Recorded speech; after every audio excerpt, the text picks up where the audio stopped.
You know that feeling when you finish your makeup and you're just not satisfied? It feels a bit incomplete. I'm going to show you guys some things that you can add to level up your makeup. The first thing I always do is I add some glitter. So I add some glitter just to the inner corner.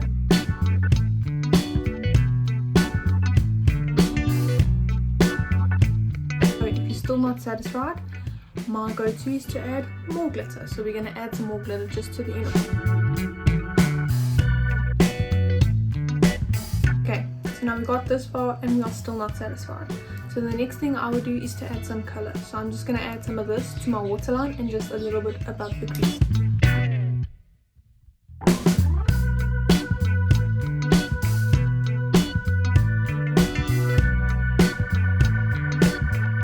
So that is just some things that you can do to level up your makeup.